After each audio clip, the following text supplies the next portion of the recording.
ನಡೆಸಿ ರೈತರ ಹಾದು ಹೋಗುಗಳ ಬಗ್ಗೆ ವಿಚಾರಿಸಿ ಅವರ ಅಕೌಂಟ್ಗೆ ಬೇಗನೆ ಹಣೆ ಹಾಕಿರದ್ದು ಡಿಸಿಗಳಿಗೆ ಸೂಚಿಸಿದರು. ಅಂದ್ರೆ ಮನೆ ಬೆಳೆ ನಾಶ ಆದವರಿಗೆ ಪರಿಹಾರ ಏನಾದ್ರೂ ಕೊಡ್ತಾ ಇದ್ರು? ಹೌದು ಸೀತಾ, ಹೌದು. ಹೋದ ವಾರದಲ್ಲಿ ನೆರೆಹಾಳಿ ಸಮೀಕ್ಷೆ ಮಾಡಿದ ಬಗ್ಗೆ ತಿಳಿದುಕೊಂಡು ಮುಖ್ಯಮಂತ್ರಿಗಳು ಸಂಪೂರ್ಣ ನಾಶವಾದ ಮನೆಗೆ 5 ಲಕ್ಷ, ಅರ್ಥ ಬಿದ್ದ ಮನೆಗೆ 1 ಲಕ್ಷ, ಬೆಳೆ 1 ಹೆಕ್ಟರ್ಗೆ 10,000, ಒಂದು ಜಾನುವಾರು ಸತ್ತರೆ 40,000, ಒಂದು ಕುರಿ ಮೇಕೆ ಸತ್ತರೆ 10,000, ನಿಂಬೆ ದ್ರಾಕ್ಷಿ ಹೀಗೆ 10 ಹಲವಾರು ಬೆಳೆಗಳಿಗೆ ತಕ್ಕಂತೆ ಪರಿಹಾರ ಘೋಷಿಸದ ಬಗ್ಗೆ ತಿಳಿದುಕೊಂಡು ಬೇಗನೆ ರೈತರ ಅಕೌಂಟ್ಗೆ ಹಣ ಸೇರಿಸಬೇಕೆಂದು ಖಡಕ್ ವಾರ್ನಿಂಗ್ ಮಾಡಿದರು. ಸರ್ಕಾರ ಕೊಟ್ಟ ಅನುದಾನದಿಂದ ರೈತರ ಬಹಳ ತೃಪ್ತಿ ಆಗುವುದೇ? ಹೌದು ಸೀತಾ, ಅದರ ಹೆಸರೇ ಪರಿಹಾರ ಸೀತಾ.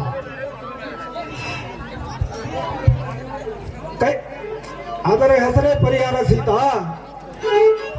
ಬೀಳುವ ಮನುಷ್ಯನ ಕೈಯಲ್ಲಿ ಕೋಲು ಆಸರೆ ಆದಂತೆ ಈಗಾಗಲೇ PM ಕಿಸಾನ್ ಯೋಜನೆ ಅಂತ 10,000, ರಾಜ್ಯ ಸರ್ಕಾರ 4,000 ರೂಪಾಯಿ ಕೊಡುತ್ತದೆ.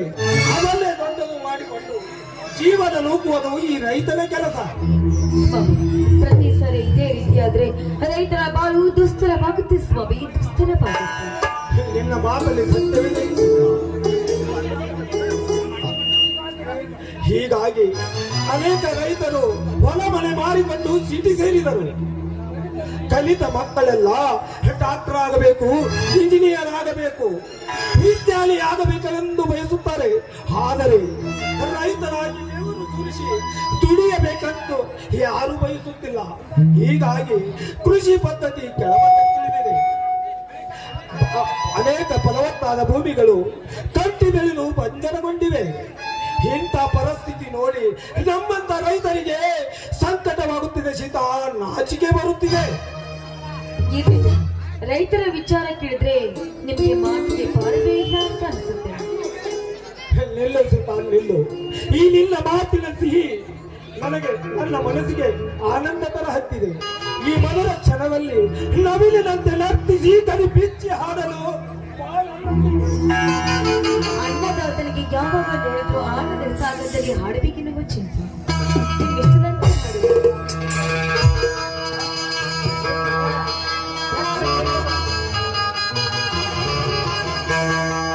ಪ್ರೇಮವೇ ಪ್ರೇಮವೇ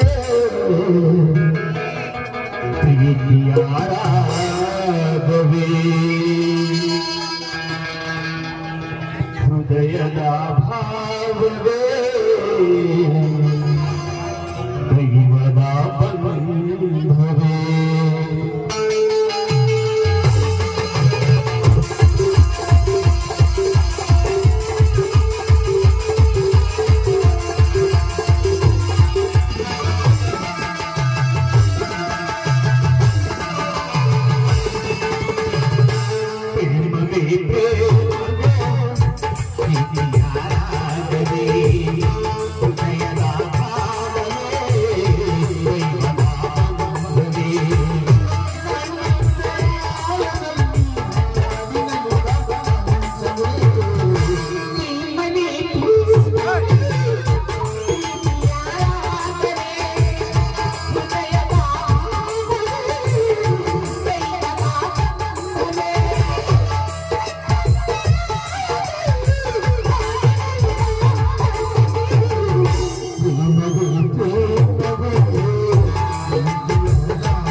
ಹೀಗೆ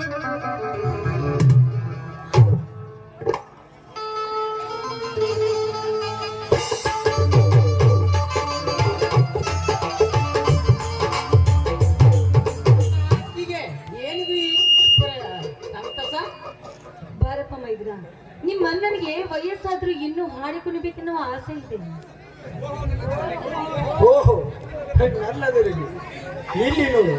ಏನಪ್ಪ ಸೋದರ, ದಿನಾಲು ಹೊಲಕ್ಕೆ ಕುಸ್ತಿಗೆ ಹೋಗಿ ಒಬ್ಬನೇ ಬರುತ್ತಿದ್ದು, ಇವತ್ತು ನನ್ನ ಸೊಸೆ ಕಾವೇರಿ ಕೈ ಹಿಡಿದು ಬಂದಿಯಲ್ಲ, ಇದೇನು ಸಮಾಚಾರ? ಅದೊಂದು ದೊಡ್ಡ ಕಥೆ ಆಯ್ತಣ್ಣ. ತೋಳನ ಬಾಯಲ್ಲಿ ಕುರಿ ಸಿಲುಕಿದಂತಾಯ್ತು ಇವಳ ಸ್ಥಿತಿ. ಹೌದು. ಇವಳು ಕಾಲೇಜಿಗೆ ಹೋಗಿಲ್ಲವೇ? ಕಾಲೇಜಿನ ರಜೆ ಇದ್ದ ಕಾರಣ ವಾಯು ಸಂಚಾರಕ್ಕಿಂತ ಹೊರಟ ಇವಳ ಸ್ಥಿತಿ. ಕಾಮುಕರ ಕೈಯಲ್ಲಿ ಸಿಕ್ಕ ಇವಳ ಸ್ಥಿತಿ ಗಂಭೀರವಾಯಿತಣ್ಣ. ಆ ಸಮಯದಲ್ಲಿ ನಾನು ಅಲ್ಲಿಗೆ ಹೋಗಿ ಅವನನ್ನು ಒತ್ತಿ ಬುದ್ಧಿ ಕಳಿಸಿ ಇವಳಿನ ಕರಕವನ್ನು ಒಂದು ಇವಳಿನ ಕೊರಳಿಗೆ ಒಂದು ಬುದ್ಧಿ ತಾಳಿ ಕಟ್ಟಬೇಕೆಂದು ಅದಕ್ಕೆ ಬಂದಿದ್ದಾನೆ. ಅದಕ್ಕೆ ತಮ್ಮ ಅತ್ತಿಗೆಮ್ಮ. ಯಾಕಪ್ಪ, ಅನುಮತಿ ಏನಾದ್ರೂ ಪಡೆದುಕೊಳ್ತಾ ಇದ್ದೀನಿ? ಹೌದತ್ತಿಮ್ಮ, ನಾವಿಬ್ರು ಮನಸ್ಸಾಕ್ಷಿಯಾಗಿ ಒಪ್ಪಿದ್ದೇವೆ. ಅದಕ್ಕೆ ತಮ್ಮ ಒಪ್ಪಿಗೆ ಬೇಕಾಗಿದೆ. ನಿಮ್ಮ ಮಾತಿನಲ್ಲಿ ನಿಜವತ್ತ, ಆದರೆ ಇವರೆಲ್ಲ ಸುಧಾಕರನ ಒಪ್ಪಿಗೆ ಬೇಕಲ್ಲಪ್ಪ. ಅದನ್ನೆಲ್ಲ ನಾನು ಸರಿಪಡಿಸ್ತೀನಿ ಮಾವ. ಹಾಗಾದರೆ ಸಂತೋಷ. ನನ್ನದೊಂದು ಮಾತು ಕೇಳಿರಿ ಕಾವೇರಿ, ಪ್ರೀತಿ ಎಂಬುದು ಬಾজাರದಲ್ಲಿ ಸಿಗುವ ವಸ್ತುವಲ್ಲ, ಹೃದಯದಲ್ಲಿ ಪ್ರೀತಿ ಧರ್ಮವನ್ನು ಅನುಸರಿಸುತ್ತದೆ. ಮೋಸ ಅಧರ್ಮವನ್ನು ಅನುಸರಿಸುತ್ತದೆ. ಇಂಥ ಪ್ರೀತಿಯನ್ನು ಗಟ್ಟಿಗೊಳಿಸಿ ಕೆಟ್ಟ ಬಯಸುವ ಈ ಸಮಾಜಕ್ಕೆ ಕೆಟ್ಟ ಬಯಕೆ ನೀನಾಗಿ, ನನ್ನ ತಮ್ಮನ ವಸ್ತ್ರದ ಕವತ ನೀನಾಗಿ, ಇವನ ಗೆಲುವಿಗೆ ನಗುವಿಗೆ ನಕ್ಷತ್ರ ನೀನಾಗಬೇಕಲ್ಲ. ಸತ್ಯವಾಗಿ ನಿಮ್ಮ ಮಾತನ್ನು ನಾನು ನಡೆಸಿಕೊಡ್ತೀನಿ ಮಾವ. ಅದರಂತೆ ಸತ್ಯದ ಹಾದಿಗೆ ನಿಂತ್ಕೊಂಡು ಹೋರಾಡುತ್ತಿರುವ ಇಲ್ಲಿನ ತಮ್ಮನಿಗೆ ಹೆಗಲು ಕೊಟ್ಟು ನಾನಿರ್ತೀನಿ. ಎಂತ ಕಷ್ಟಗಳು ಬಂದ್ರು ಅಡ್ಡಗೋಡೆಯಾಗಿ ನಿಂತ್ರು ಆ ಗೋಡೆಯನ್ನು ಬದಿಯುವ ಕಿತ್ತೂರು ರಾಣಿ ಚೆನ್ನಮ್ಮ ನಾನಾಗ್ತೀನಿ ಮಾವ. ಅಪ್ಪರೇ ಕಾವೇರಿ, ಇಂದಿನಿಂದ ಸಾಗಲಿ ನಿಮ್ಮ ಲೋಕದ ಸವಾರಿ. ಬನ್ನಿ, ಹಿಂದೆ ಮುಗಿಯಲಿ ನಿಮ್ಮ ಬಾಂಧವ್ಯ ವಿವಾಹ. ಕಾವೇರಿ ಮುತ್ತೈದೆ ಹೆಣ್ಣಾಗಿ ಸ್ವತಃ ಪರೀಕ್ಷೆಯಲ್ಲಿ ಗೆಲ್ಲುತ್ತಿ ಎಂದ ವಿಶ್ವಾಸ ನನಗಿದೆ. ನಿನ್ನ ಗಂಡ ಹಳ್ಳಿಯ ಕಿಲಾಡಿ. ಆ ಕಿಲಾಡಿಯ ಕೈ ಹಿಡಿದುಕೊಂಡು ಪಾರಮಾನಮೊಂದಿಗೆ ಕೂಡಿ ಹಾಡಲು.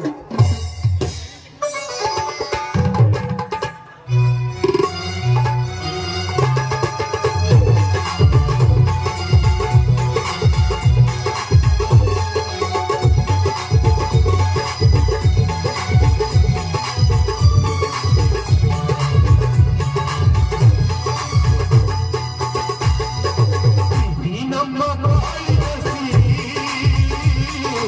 ಅಣ್ಣ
ಸಿರಿ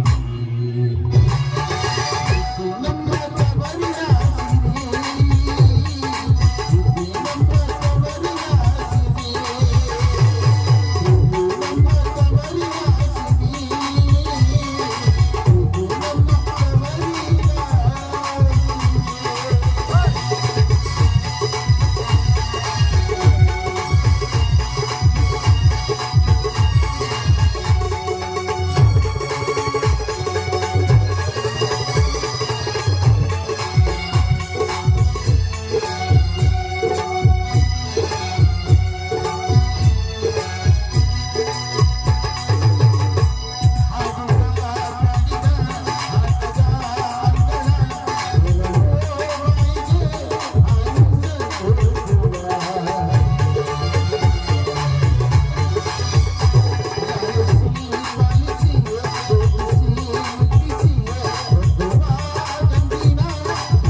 ರಾಮದೇವ್ರ ಮನೆ ಅಂದ್ರೆ ಇದೆ.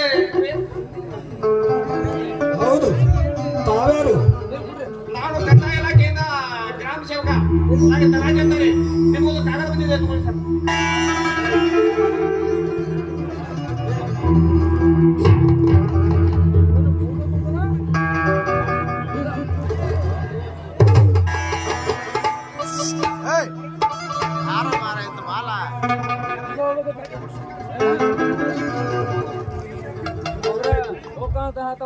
ನಮಸ್ಕಾರ.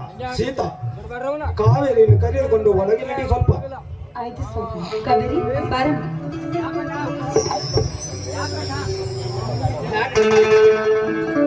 ಕಾಗದ ಬಂದ ತಕ್ಷಣ ಇವರಿಬ್ಬರು ಒಳಗಡೆ ಕಳಿಸಿದ್ದೀಯ. ಏನಿದೆಯಣ್ಣ ಕಾಗದಲ್ಲಿ? ತಮ್ಮ ಬದರಂಗಿ ಲೆಕ್ಕಪತ್ರದ ವ್ಯವಹಾರದಲ್ಲಿ, ಅಣ್ಣ ತಮ್ಮರ ವೇದನೆಯಲ್ಲಿ, ಹಣದ ವ್ಯವಹಾರದಲ್ಲಿ ಮತ್ತು ಗುಪ್ತ ಸಮಾಲೋಚನೆಯಲ್ಲಿ ಅವರವರ ಸತಿಗಳು ಇಲ್ಲಿ ಇರಬಾರದು. ಅದಕ್ಕೆ ಅವರನ್ನು ಒಳಗು ಕಳಿಸಿದ್ದೇವೆ. ಹೌದಣ್ಣ, ನಿನ್ನ ಮಾತಿನಲ್ಲಿ ಅರ್ಥವಿದೆ.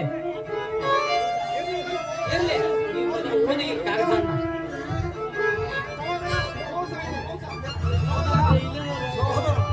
ಸಹೋದರ ಸಹೋದರ, ಮೋಸವಾಯಿತಪ್ಪ, ಮೋಸವಾಯಿತು. ಯಾಕಣ್ಣ? ಯಾರಿಂದ ಮೋಸ? ಯಾರಿಗಾತಣ್ಣ ಈ ಮೋಸ? ಯಾವ ಅಧಿಕಾರವು ಏನಾದ್ರೂ ಅಂದಿದಣ್ಣ? ಇಲ್ಲ ನಿನಗೆ ಜೀವ ಬೆದರಿಕೆ ಹಾಕಿದಣ್ಣ? ಹಾಗಿದ್ರೆ ಹೇಳು, ಆ ನಾಲಾಯಕಿನ ತರತರಲ್ಲಿ ನಿನ್ನ ಪವಿತ್ರ ಪಾದದಲ್ಲಿ ಕರುಣೆಯನ್ನು ಹಾಕಿ ಬಿಡ್ತೀನಿ. ಅದೇ ನಡೆದಿದೆ ಸಹೋದರ. ಅರಣ್ಯ ಭೂಮಿ ಸಾಕಷ್ಟಿದ್ದರು ಮುಳುಗಡೆ ನಿವೇಶನಕ್ಕೆ ನಮ್ಮ ಭೂಮಿಯನ್ನು ಸೂಚಿಸಿ ಬಿಟ್ಟಿದೆ ಸರ್ಕಾರ. ನೀನು ಸಮಾಧಾನ ತಂದುಕೊಳ್ಳೋಣ, ಅದರ ಪ್ರತೀಕಾರ ನಾನಿದ್ದೇನೆ. ಅಂದು ತೋರಿಸಿದ ಸರ್ಕಾರಿ ಜಾಗವನ್ನು ಬಿಟ್ಟು ಇನ್ನು ನಮ್ಮ ಹೊಲಕ್ಕೆ ಕಣ್ಣು ಹಾಕಿದಾನಂದ್ರೆ ಅವನ ರಕ್ತ ದೋಕಳಿ ಆಡುವೆ ಬಿಡಲಾರೆ.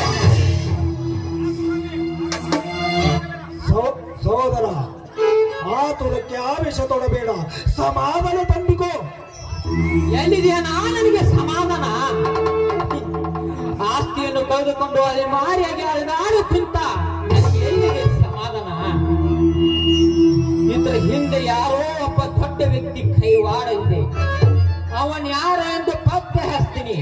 ನಾನೇ ಜಿಲ್ಲಾಧಿಕಾರ ಜೊತೆ ಮಾತನಾಡ್ತೀನಿ. ಅಕಸ್ಮಾತ್ ಇದರಲ್ಲಿ ಏನಾದ್ರೂ ಆ ಬೆಟ್ಟಪ್ಪನ ಹೆಸರು ಕೇಳಿ ಬಂದಿದೆ ಆದ್ರೆ ಆ ಬೆಟ್ಟಪ್ಪನ ತುರ್ಗೋಗ್ಬಿಟ್ಟ ಹರಿದ ಓಡಾಯಿಸಿ ಕೈಲ ಅವನ ರಕ್ತ ದೋಖಲಿ ಆಗ್ತೀನಿ. ಬೇಗ ಅಪ್ಪನೆ ಕೊಡ ನಾಯಿ ನಿನ್ನ ತಮ್ಮನಿಗೆ. ಸಹೋದರ, ಅದೆಲ್ಲ ನಿನಗೆ ತಿಳಿಯುವುದಿಲ್ಲ. ಶಾಂತನಾಗಿ ಒಳಗೆ ಬಾ, ಅದಕ್ಕೆ ನಾನಿದ್ದೇನೆ.